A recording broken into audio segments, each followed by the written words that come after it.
Thank you, Mr. Speaker. Well, here we are. It's just after 11:20 on Saturday morning, and Jonathan Coleman's back on it again. Talk to the man next to you, Jonathan. Don't talk to me. It's 11:20. Full name.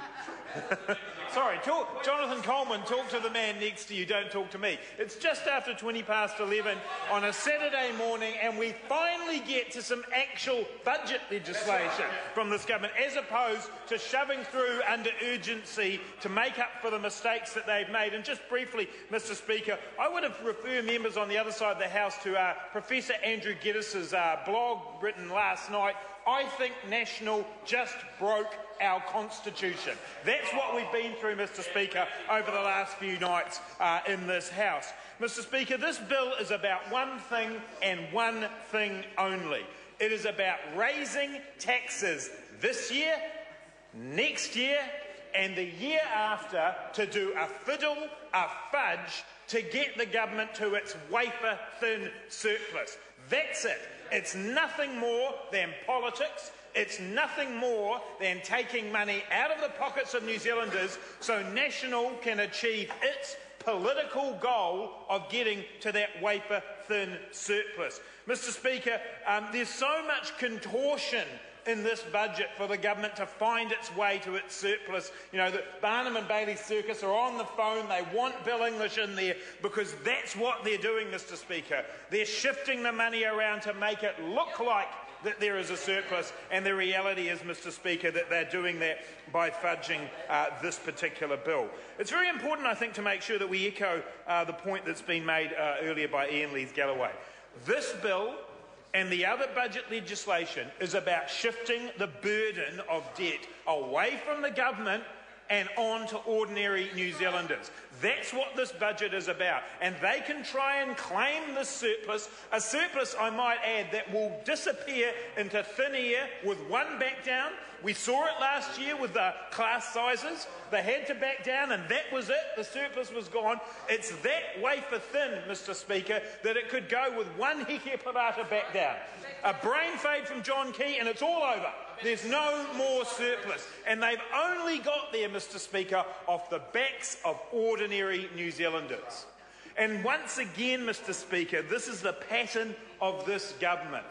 Fiddling and fudging the books to make it look like they're delivering their political goal of a surplus, and in reality taking that money away from New Zealanders. And this government's record on tax legislation, Mr. Speaker, deserves some analysis.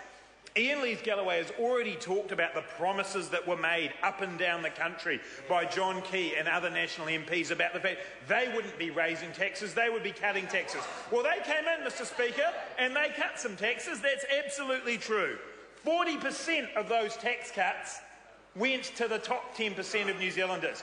That's the first fudge. That's the first broken promise. The broken promise, apparently the tax cuts, John Key said, were going to be all about the middle class. No, they weren't. They were about John Key's mates. That was the first problem. But what followed from there, Mr. Speaker? What followed from there was a pattern of consistent tax increases that affected ordinary New Zealanders. GST, up under this government. Who's the most affected by an increase in GST? People on low and modest incomes who spend a higher percentage of their income on the basics of life. They're the people who are affected. That was a tax increase from this government. Then we've seen consistently overcharging on ACC.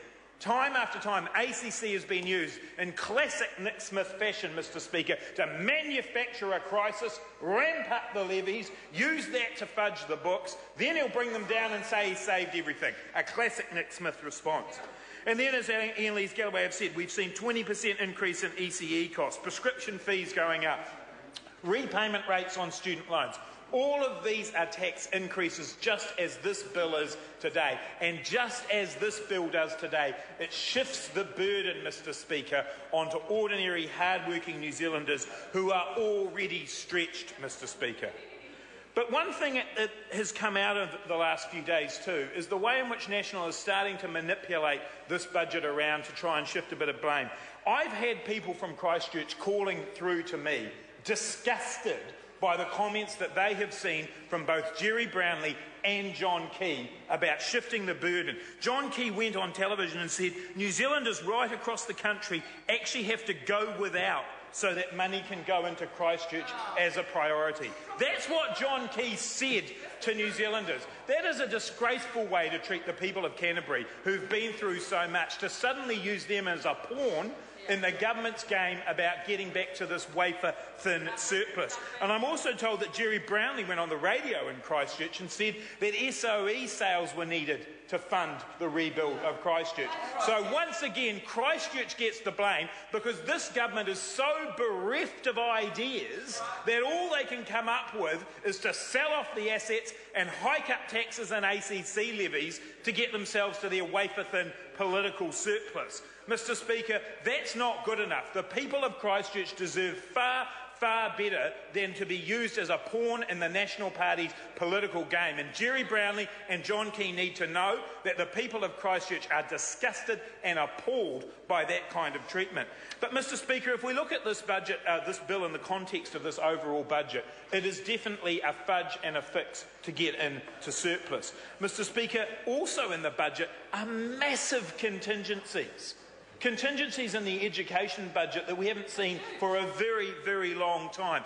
Once again, manipulating the money. Mr. Speaker, I think of that actually as a failure of leadership by the Minister of Education. She should be laying out a clear plan on education spending. But instead, Mr. Speaker, that education budget is being used, along with this petrol tax hike, to give the impression that this government is doing something about getting New Zealand's books in order. Mr. Speaker, the way that this government has gone about this budget, in my view, is a hoax on New Zealanders. It's a sham of a surplus. This is not the kind of bill that should be coming to this House in this way in a budget setting, because this government told New Zealanders time and time again it would not be increasing their taxes, and yet this year, next year and the year after, this bill will increase petrol taxes. And it's useful to refer, Mr. Speaker, to the regulatory impact statement, because what that tells us is that there is a regulatory impact statement for this one. The Minister is to be credited for doing better than the colleagues in the National Party who failed to produce that regulatory impact statement. But when you actually look at the regulatory impact statement, yes, it's a 3 cents a litre increase over those years. That represents the best part of a 6% increase every year in the price of petrol caused by this government. Now, this government didn't talk about this. When Bill English stood up, he didn't talk about this. He didn't say, I'm acknowledging I'm doing this. I'm putting up taxes. I'm breaking the promises that John Key has made to New Zealanders. Instead, here we are on a Saturday morning with National shoving this bill through under urgency. Well, it's time New Zealanders heard the truth about this. This government has fudged and fiddled with the numbers in this budget to give the impression that they are getting back to their surplus. That is being done off the back of hard-working New Zealanders. Mr. Speaker, this bill is a continuation of this government's approach to tinker with the economy to get short-term gain. We'll come back in later calls to the question of the transport funding, but let's not be under any illusion. This is a government that is prepared to see a two-speed economy, where vested interests and speculators get ahead and where exporters and manufacturers and ordinary New Zealanders are left behind. That is the lesson of this budget. A two-speed economy where Nationals' mates get ahead and ordinary New Zealanders are taxed more, have to pay more, get worse services. This bill, Mr. Speaker, is an emblem of this government's failure to grow a sustainable economy, a failure to create jobs, and they have to put up petrol taxes just to get to their wafer-thin surplus. Mr. Speaker? I call Julianne Genter. Thank you, Mr. Speaker. I rise to take a call on the